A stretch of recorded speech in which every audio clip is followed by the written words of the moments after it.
TakeTones.com.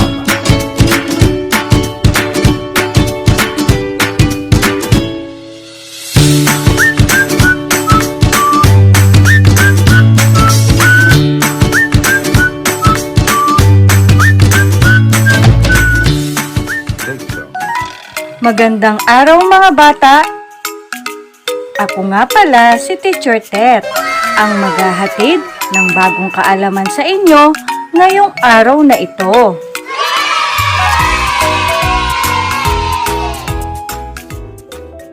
Mga bata, halina't tayo muna ay manalangin. Panginoon, kami po ay nagpapasalamat sa araw na ito. Sana kami po ay patnubayan sa aming gagawin ngayong araw na ito. Naway, bigyan mo po kami ng lakas at talino upang kami lumaking isang mabuting bata ng may pagmamahal sa Diyos at sa aming kapwa. Amen.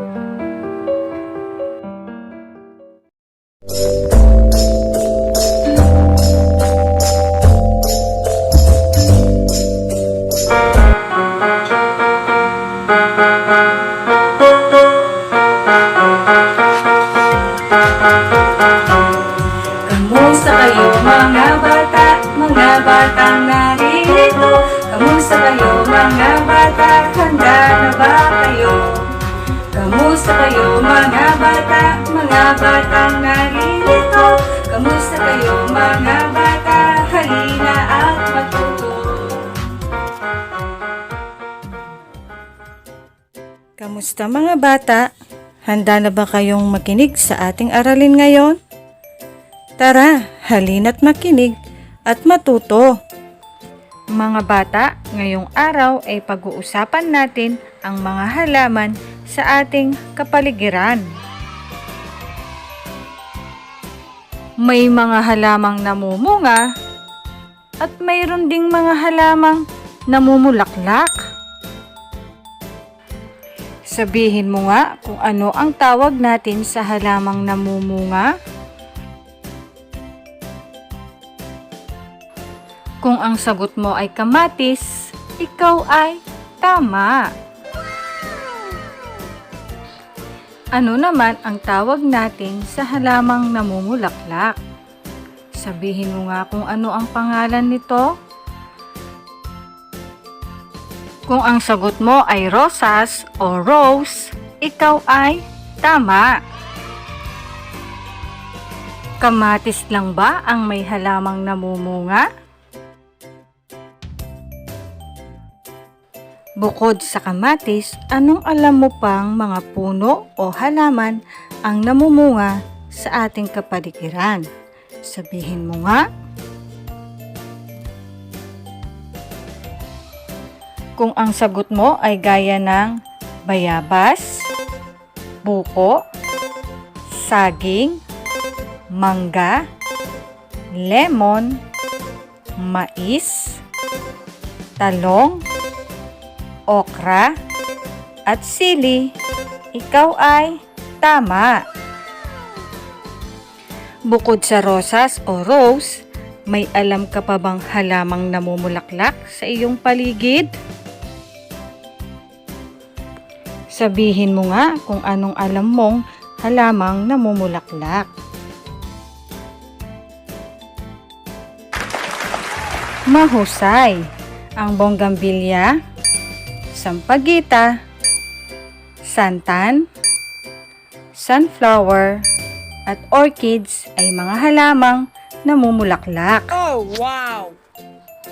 Maging ang mga halaman ay nakakatulong din sa iba't ibang paraan. Anong prutas at gulay ang lagi mong kinakain? Ang prutas at gulay ay galing sa mga puno o halaman. At hindi lamang ito ang naitutulong ng mga puno at halaman sa atin. Nakakatulong din sila sa paggawa ng mga bagay gaya ng upuan, ng mesa at mga iba pang bagay na gawa sa kahoy. May mga bahagi o parte din ang mga halaman at bawat parte nito ay may tungkuling ginagampanan. Sabihin mo nga kung ano ang tawag natin sa parteng ito. Tama, tinatawag natin itong ugat. Ang ugat ang sumisipsip ng tubig mula sa lupa. At ito naman ang kanyang katawan. Ang katawan ang nagdudugtong sa halaman at dahon. Ito rin ang nagdadala ng tubig patungo sa dahon. At ito naman ang tinatawag nating mahusay, bunga. Ang mga buto ng bunga ay maaaring gawing binhi upang maging ganap na halaman ulit. Oh, wow! At ang tawag naman sa parte ng halamang ito ay mahusay, dahon. Ang dahon ang siyang pinakamahalagang bahagi ng halaman.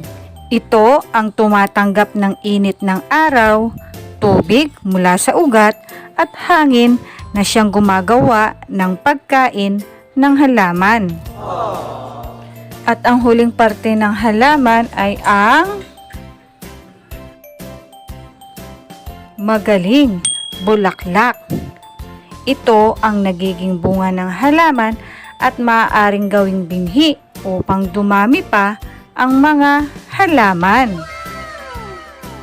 Tandaan, ang mga bahagi o parte ng halaman ay ang ugat, bunga, dahon, katawan, at bulaklak. Oh, wow!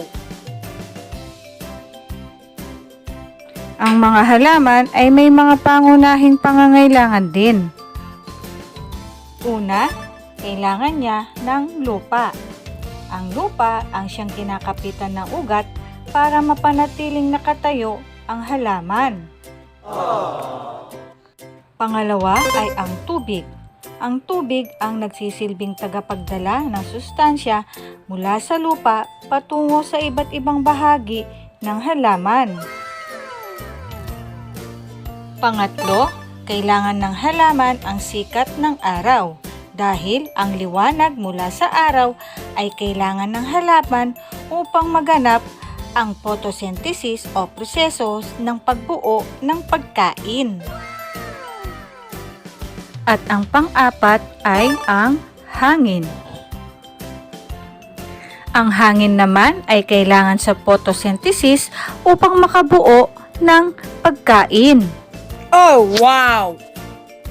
Tandaan, kailangan ng halaman ang lupa, tubig, sikat ng araw, at hangin upang mabuhay. Kailangan din ng halaman ang tamang pag-aalaga.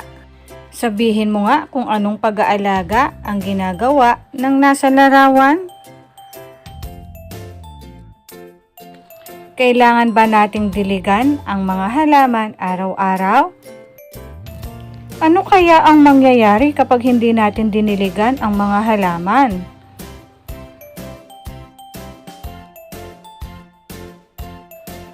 Mahusay, tuluyan itong malalanta at mamamatay ang ating halaman.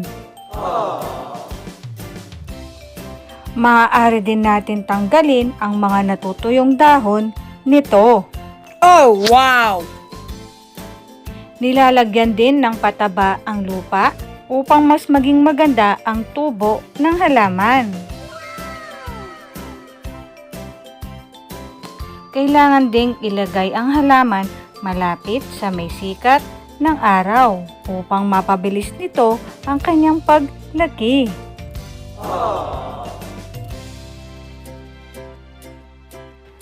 Tandaan, ang mga halaman sa ating paligid ay mahalaga, kaya dapat natin itong alagaan.